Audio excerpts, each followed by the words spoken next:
O Pumita deu uma entrevista e disse o seguinte, né? Eu quero até emendar essa pergunta para você falando um pouco da fase do Atlético, que vai ser o primeiro adversário aí do Vasco. Ele está mostrando muita confiança, falando que o Vasco pode vencer qualquer um. Claro que o jogador não vai chegar e falar, não sei se a gente consegue vencer todos, etc. Mas chegando mais próximo, 10 dias, né, para começar o Brasileiro, Edmundo, o Vasco pode encarar qualquer um ou você acha que ainda é uma fase de adaptação, cara? Eu acho que o Vasco pode encarar qualquer um e pode vencer qualquer time. Mas você precisa ter estabilidade física, técnica, emocional. Né? O Vasco foi muito bem nos 3 primeiros clássicos, né? Ganhou 2 e perdeu para o Fluminense, mas jogou melhor até. Nos clássicos contra o Flamengo da semifinal, ele teve bons momentos, mas acabou perdendo as 2 partidas e, com isso, perdeu a vantagem, né, de 2 resultados iguais. Mas acho que muito por não ter o jogador diferente. Porque o Vasco criava e eu falo tudo que é meu pai, mas não é meu pai. Tudo que eu escutei por aí, eu digo que foi meu pai que me falou. Que é o seguinte, chegar até a porta do baile é fácil. Entrar é um pouco mais difícil. Entendeu? Então o Vasco fazia tudo certo, mas não tinha o jogador, não tem ainda, ou pelo menos eu acho até que tem, mas pelo menos a confiança não é para tanto. Um jogador diferente, aquele que resolve jogos. Entendeu? Então, eu acho que isso é um dever do técnico, encontrar alguém que, por características, seja diferente, que finalize melhor, que bata uma falta, sabe? Que chame a responsabilidade nos jogos difíceis. Se isso acontecer, é claro que a gente sempre tem a ideia de trazer alguém pronto. Se tivesse o Felipe Coutinho, se tivesse o Neymar, que eu sugeri aqui, as pessoas até brincaram aí com isso aí nas redes sociais. Esse cara, ele já está pronto. Mas eu acho que um dia eles foram jovens, foram promessas e viraram realidade. Eu acho que isso passa muito pela confiança do técnico, sabe? Pelo jeito de jogar. É claro que o futebol é outro, eu já parei tem 14 anos, mas eu ouvi de vários técnicos, vamos roubar a bola e dar para o Edmundo. E aí você faz o que você quiser. Um exemplo, assim, estou generalizando, não é assim, não era tão bagunçado assim, mas era mais ou menos assim. E aí eu tentava uma, tentava duas, tentava três, tentava quatro. E isso, às vezes, só ia acontecer na quinta. Mas às vezes acontecia na primeira. Por quê? Porque eu sabia que o técnico tinha confiança em mim, que o técnico gostava de mim e que eu não ia ser substituído. Então, por isso que eu englobo o técnico. É importante que o técnico esteja ciente de que eu vou tentar e se eu errar, ele não vai me tirar. Entendeu? A torcida não vai me vaiar. Entende que a diferença? Sim, sim.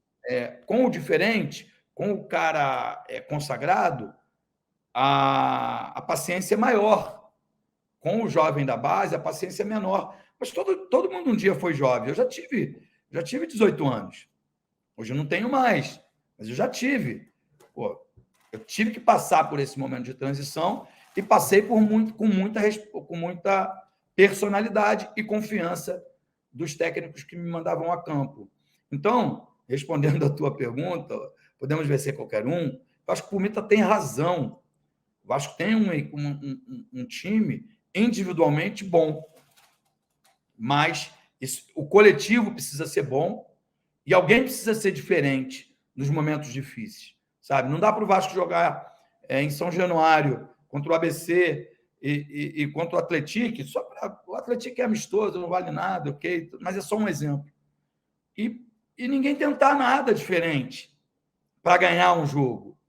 Afinal de contas, o jogador de futebol vive de vitórias, né? Acho que o único time no mundo que fica feliz com as derrotas é o Ibis. O resto dos outros times no mundo vivem de vitórias, se alimentam de vitórias. Sabe? É isso que faz vender camisa, é isso que faz crescer o sócio torcedor, o interesse das empresas em patrocinarem, todas essas coisas que a gente já escutou mais de 1 milhão de vezes, elas são movidas a vitórias. E eu falo muito isso, que é real. Se não tiver alguma coisa diferente, seja para o lado positivo ou para o negativo, os jogos seriam tediosos, seriam todos 0-0, porque todo mundo ia fazer a mesma coisa, né? E ia evitar o gol adversário. Se eu sou perfeito, eu evito o seu gol. Se você é perfeito, você evita o meu gol. Futebol ia ser 0-0, 0-0, 0-0, 0-0. Não ia ter 7 bilhões de espectadores, como tem uma final de Copa do Mundo. Por isso que você encontra na figura de A, B, C ou D o jogador diferente, que ganha mais. Porque em algum momento do jogo ele tira um coelho da cartola e decide. Então, eu acho que o Vasco precisa encontrar esse jogador, seja no mercado, seja internamente. Né? Essa é a minha modesta opinião. Se isso acontecer, cara, eu brinco muito com isso, assim, faço muita analogia com os meus amigos, tá? Mas vou fazer uma analogia com você aqui e tomara que a internet reproduza isso. Mas olha o time do Vasco, olha todo o time do Vasco, goleiro, zaga, meio-campo. Aí você contrata dois jogadores. Neymar e Lucas Lima. Nossa. Para onde vai o patamar do Vasco? Lucas Lima? Não, Lucas Lima Lucas não. Moura. Lucas Moura. Lucas Moura. Ah, tá. E Lucas Moura. Para onde vai o patamar do Vasco? Vai lá para cima. Fica no G4 ali já. Só de pensamento, pelo menos. Então o time não é ruim, certo? Certo. O time não é ruim. Só que eu falei de dois caras prontos. Mas um dia eles foram jovens. Um dia eles tiveram 16, 17, 18 anos, precisaram maturar para virar o jogador que são hoje. Tu está entendendo o que eu quero dizer? Por que o Vasco não consegue fazer isso internamente? Só um exemplo, assim, só para a gente fazer uma reflexão para o torcedor do Vasco, que não é o Vasco de alguns anos, terra arrasada, enfim. É um Vasco diferente, um Vasco bom. Mas ele, para ganhar de todo mundo, para poder ganhar, vencer qualquer um, como disse o Comita, ele precisa ter um algo mais. E esse algo mais vem de jogadores cujo nome eu acabei de citar.